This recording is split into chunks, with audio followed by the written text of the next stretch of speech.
So Willie Taggart, as a head coach at Western Kentucky, got that program really going before he left to go to Tampa and the University of South Florida. Got that program really going. Then went to Oregon for a year, but has come back to Florida. The Bradenton native is now, of course, the head coach at Tallahassee. He joins Ahmad and I. Congratulations first on the job. Thank you very much. And if you don't mind telling the story a little bit again about the decision, how torn you were between Eugene, which is a great spot, and coming back to Florida. It was tough.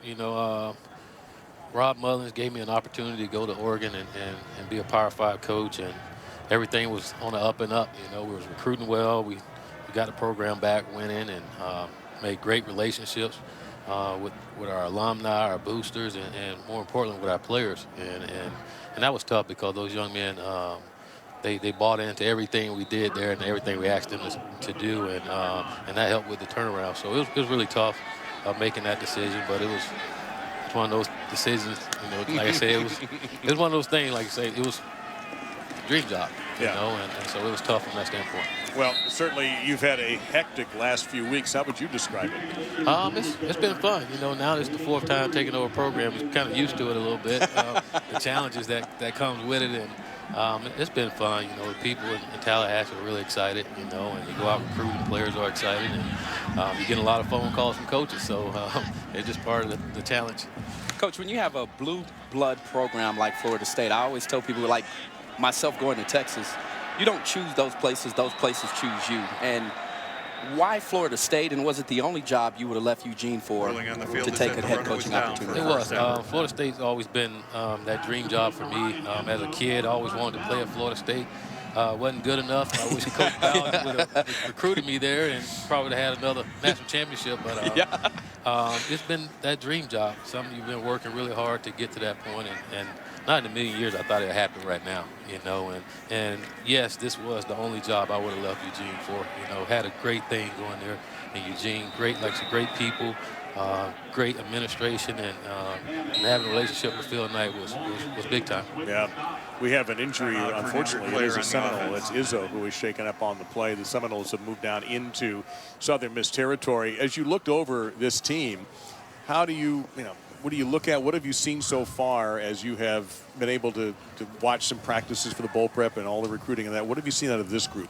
There's a lot of talent out there, and being able to watch practice was pretty cool to see, and guys flying around. I think Odell has done a great job of keeping the team together, considering all the things they've been through the last couple of weeks. And for them to fight like they did at the end to get bowl eligible said a lot about this football team.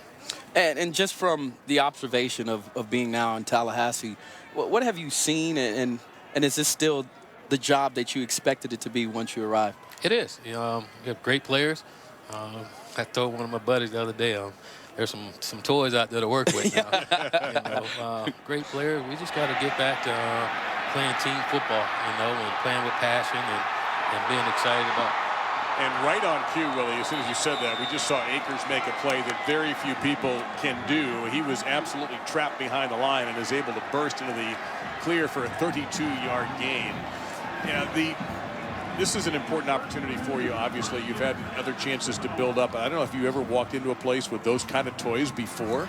Oregon maybe, but still, you've got Akers, you've got some guys coming back. How much salesmanship have you done with the current players? For me personally, just trying to get to know those guys, and that's going to take some time for me to get to know each and every last one of them. But getting to know them getting to know me is really key for us all coming together. And I think for a football team, that's one thing we have to do is come together. And I would love to see these guys play for each other. And I think once we see that, we'll see something special in this football team again. And Ahmad and I are talking with Florida State's new head coach, Willie Taggart. Yeah, speaking of coming together, assembling your staff is the next big project for you. I heard you say early in the week you will not rush this process. You want to make sure you get the right guys. How's that process coming along, Coach? It's going well. Like I said, getting a lot of phone calls, a lot of interest in being here, but it's so important that we get the right fit, for what we want to do at Florida State. And like I said, I got a lot of options. I just want to get the right guys in there to help us lead these young men. Well, there was a drop in the end zone, a receiver wide open, unable to hang on to it. A move you made, Odell Haggins is going to stay. He is a Florida State guy through and through. What was behind that decision? Well, I just watched Odell over the last couple of weeks with the football team and how much respect those players have for him, and his passion for Florida State has been big time, and been on the road with him recruiting. He does a great job recruiting. He's great in the home, but it's easy to be great at that when you're passionate about something, you believe in something. And he's Florida State through and through, and something that, again, when I talk about fit, he's the kind of guy I want on this football team. For all the Florida State fans that are watching this game right now, many of them are expecting offensive changes. What can they expect to see from your offense with you as the head coach of Florida State? I don't think they'll see a huddle again. I like it. And I think you'll see the tempo pick up a little more than what you've seen here lately. But, again, we're going to try to get our guys in space and let these athletes do what they do and try to score a lot of points. We like explosive plays and trying to have a lot of explosive plays in this offense. We have a 29-yard field goal attempt coming up here for Aguayo. Made 15 of his last 16 field goals. Haven't had kicked that many lately, actually. Only one since November 4th, the Syracuse game. And this one is true, so the Seminoles expand their lead to 16-6.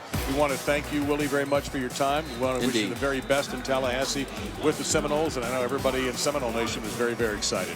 Thank you guys very much for having me on, and hope to see you in Tallahassee one day. Love to do it. Indeed. Noles up by 10. We'll return to Shreveport in a moment.